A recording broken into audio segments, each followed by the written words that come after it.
Friends, अगर आपका 15% all India quota second round में सीट अलॉट हो जाता है तो आप स्टेट काउंसिलिंग में पार्टिसिपेट नहीं कर सकते हो। फ्रेंड्स, अभी कुछ हम लोग इम्पोर्टेंट क्वेश्चन स्टार्ट करते हैं।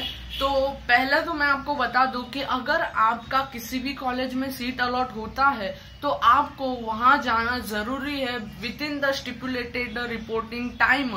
आपको उस टाइम पीरियड के बीच में ही उस कॉलेज में जाना बहुत बहुत बहुत जरूरी है। नहीं तो अगर आप उस टाइम पीरियड के अंदर नहीं गए तो आपका सीट कैंसिल हो जाएगा और आप जो भी फर्दर राउंड्स होने वाले हैं राउंड 2 उससे भी आप डिस्क्वालीफाई हो जाओगे। Okay, so keep that in mind. अगर आपका फर्स्ट राउंड में सीट अलॉट हो जाता है तो टाइम पे वहां पे पहुंच जाना along with the important documents. तो पहला क्वेश्चन ये है, मुझे कमेंट सेक्शन में आंध्र प्रदेश तेलंगाना के स्टेट्स के कैंडिडेट्स ने ये बहुत बार क्वेश्चन पूछा कि हम लोग रजिस्टर नहीं कर पा रहे 15% काउंसलिंग के लिए, ऐसा वैसा। तो फ्रेंड्स, ये जो काउंसलिंग है उसमें सारे ही क्वालिफाइड कैंडिडेट्स पार्टिसिपेट कर सकते हैं एक्सेप्ट 3 स्टेट्स के candidates, Andhra Pradesh, Telangana and Jammu and Kashmir. In 3 state के कैंडिडेट्स इस 15% ऑनलाइन काउंसलिंग में पार्टिसिपेट नहीं कर सकते हैं।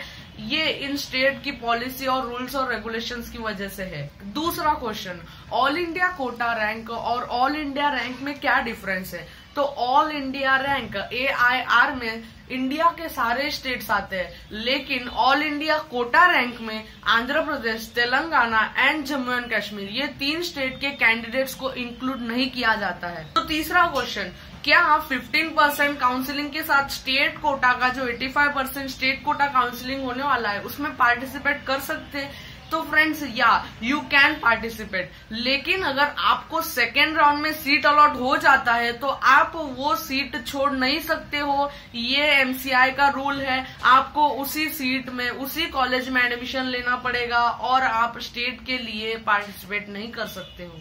फ्रेंड्स, अभी एक इम्पोर्टेंट बात यह है कि आपके जो भी इम्पोर्टेंट इन्फॉर्मेशन है, आपका पासवर्ड है वगैरह वगैरह, वो सब आप किसी के साथ भी शेयर मत कीजिए, क्योंकि अगर आपने वो शेयर किया तो वो लोग जिनके पास ये पासवर्ड है वो इसका मिसयूज कर सकते हैं, आपके जो भी चॉइसेस है वो उल्टा फुल्टा कर सकते हैं। Okay, so do not share your credential information with them. चौथा क्वेश्चन ये है कि आपको कितना टाइम मिलेगा उस पर्टिकुलर कॉलेज में जहाँ पे आपका सीट अलॉट हुआ है वहां जाने के लिए।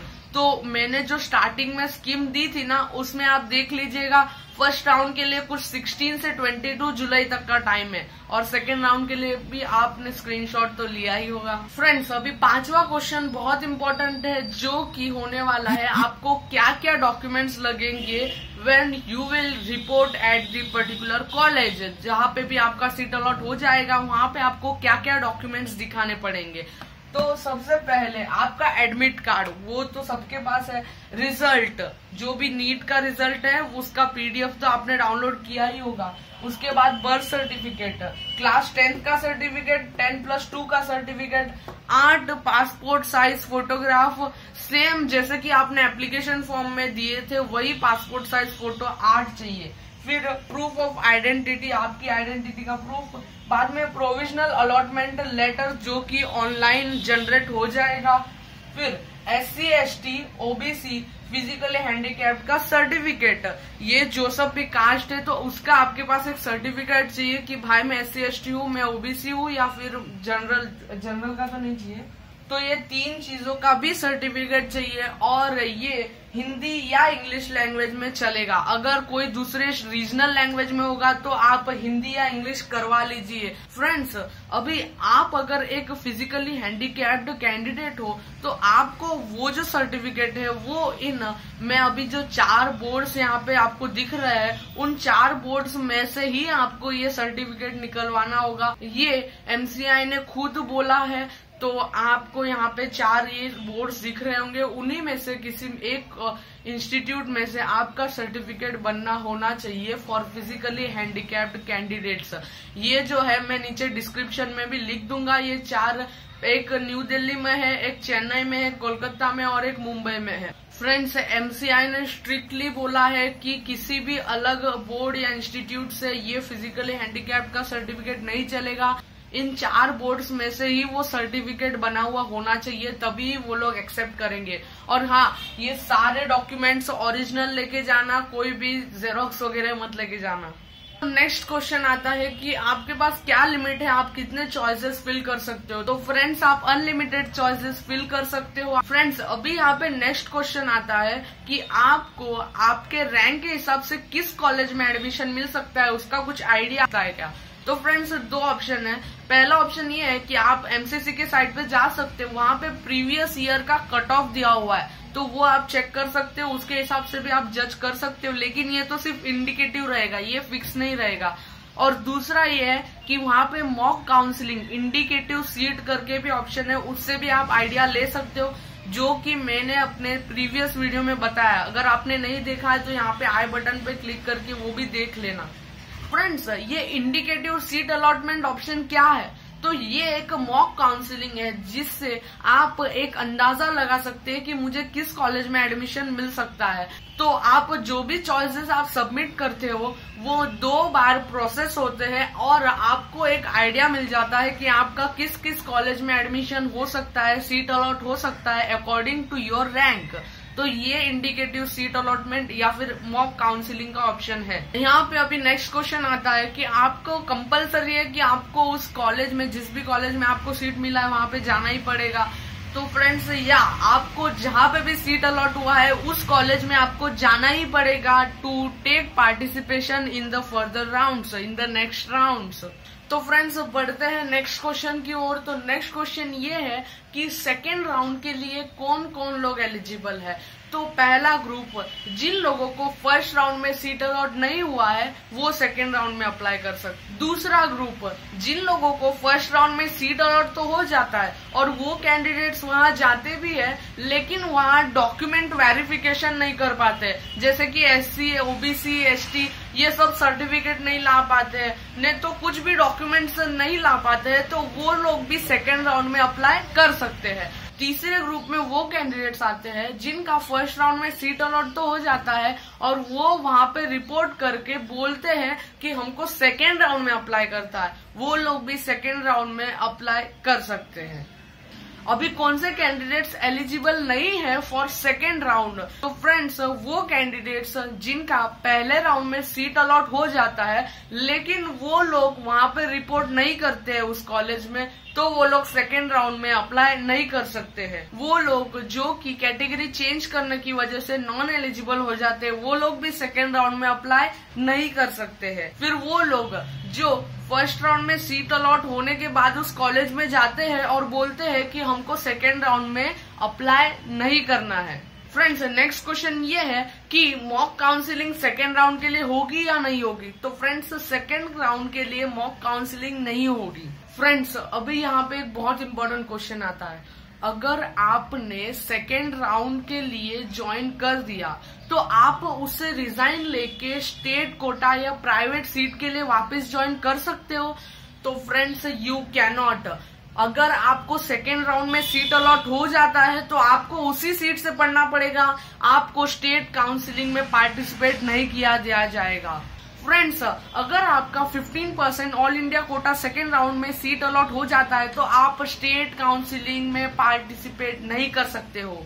फ्रेंड्स, अभी एक बहुत ही इंटरेस्टिंग क्वेश्चन आता है, ये मेरे ख्याल से सभी लोगों के साथ होने वाला है। समझो, मेरा फर्स्ट राउंड में सीट अलॉट हो जाता है, 15% ऑल इंडिया कोटा काउंसलिंग के फर्स्ट राउंड में मेरा सीट अलॉट हो जाता है, तो मैं उस कॉलेज में रिपोर्ट करूंगा, उस कॉलेज को देखूंगा और वहां पे मेरी फॉर्मेलिटीज कंप्लीट करूंगा और वहां पे मुझे पूछा जाएगा एक क्वेश्चन कि आपको सेकेंड राउंड में पार्टिसिपेट करना है या नहीं करना है, और मैंने वहां पे बोला कि मुझे करना है। और फिर मैं मेरे घर पे आ गया, वापस सब रजिस्ट्रेशन किया फॉर सेकेंड राउंड, और फिर मेरे दिमाग में ख्याल आता है कि नहीं यार, जो मेरा पहले राउंड में सीट अलॉट हुआ था मुझे तो वही रखना है यार, अब ये सेकेंड राउंड के झंझट में नहीं पड़ना है। तो अब क्या, अब तो मैंने वहां पे ऐसा बोल दिया था कि भाई मुझे सेकेंड राउंड में पार्टिसिपेट करना है। तो फ्रेंड्स, इसके लिए सॉल्यूशन ये है कि अगर आपने सेकेंड राउंड में रजिस्ट्रेशन करके कोई भी चॉइस फिल नहीं किया तो फिर आपका फर्स्ट राउंड में जो सीट अलॉट हुआ था वो वैसा का वैसा आपके लिए रिजर्व होगा।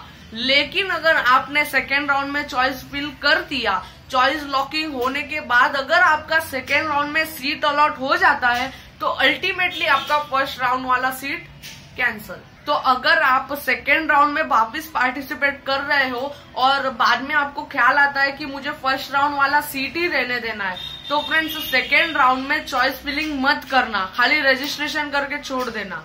लेकिन अगर आपको फर्स्ट राउंड वाला सीट कैंसिल करना है तो सेकेंड राउंड में चॉइस फिलिंग करना, और चॉइस लॉक होने के बाद अगर आपके नसीब में सीट होगा तो आपको मिलेगा, नहीं तो ये वाला सीट जो है वो आपका रिजर्व रहने ही वाला है। अगर यहाँ पे सीट अलॉट नहीं हुआ तो आपको इस कॉलेज में सीट तो मिलने ही वाला है। फ्रेंड्स नेक्स्ट क्वेश्चन ये है कि अगर आप अपना पासवर्ड भूल गए हो तो आप वो सिक्योरिटी क्वेश्चन एंड आंसर जो आपने फिल किया होगा उससे आप वो रिट्रीव कर सकते। नेक्स्ट क्वेश्चन, आपका जो बर्थ सर्टिफिकेट है, कास्ट सर्टिफिकेट है, ये जो भी सर्टिफिकेट है वो अगर रीजनल लैंग्वेज में होगा तो उसको इंग्लिश या फिर हिंदी लैंग्वेज में करना कंपलसरी है। So keep that in mind और वो अपना बनवा लीजिए अगर वो रीजनल लैंग्वेज में होगा तो। मतलब आपको सिर्फ एक attested copy of English version आपको लेके जानी है। फ्रेंड्स जो भी फीस स्ट्रक्चर है और जो भी इंफॉर्मेशन है about the colleges participating in this 15% all India quota वो एमसीसी ने पर्टिकुलर कॉलेजेस से कलेक्ट करके अपने साइट पे दी हुई है, तो वहां पे जाके आप चेक कर सकते। फ्रेंड्स ये क्वेश्चन सिर्फ गर्ल्स के लिए है। ऐसा कोई कॉलेज है जहाँ पे सिर्फ गर्ल्स को एडमिशन मिलता है तो या फ्रेंड्स ऐसे दो कॉलेजेस है, एक है lady Hardinge medical college Delhi और दूसरा BPS medical government college Sonipat. अभी नेक्स्ट क्वेश्चन ये है कि आपको मैंने मेरे पिछले वीडियो में चॉइसेस जो भी आपने सबमिट किया उसका प्रिंट आउट निकालने बोला है, तो वो आप निकाल सकते हो 12 जुलाई को शाम को 5 बजे के बाद। आपने जो सब भी चॉइसेस आपने सबमिटेड चॉइसेस में रखे हुए जो सब भी कॉलेजेस उनका प्रिंट आउट आप निकाल सकते हो आफ्टर 5 PM ऑन 12 जुलाई। मैं अगेन एक क्वेश्चन आपको अच्छे से बताना चाहूंगा। फ्रेंड्स समझो अगर आपका फर्स्ट राउंड में कोई भी सीट अलॉट हो जाता है और आप सेकेंड राउंड में वापस पार्टिसिपेट करते हो और उसमें वो सब जो भी आप कॉलेजेस डालोगे उनमें से किसी भी कॉलेज में आपका सीट अलॉट नहीं हुआ तो आपका जो फर्स्ट राउंड वाला सीट था ना वो आपके लिए रिजर्व ही रहेगा। तो कोई चिंता की बात नहीं है। अगर आपने सेकेंड राउंड में वापस रजिस्ट्रेशन करके चॉइसेस फिल किए हैं उनमें आपका सीट अलॉट नहीं हुआ तो बस फ्रेंड्स इस वीडियो में इतना ही।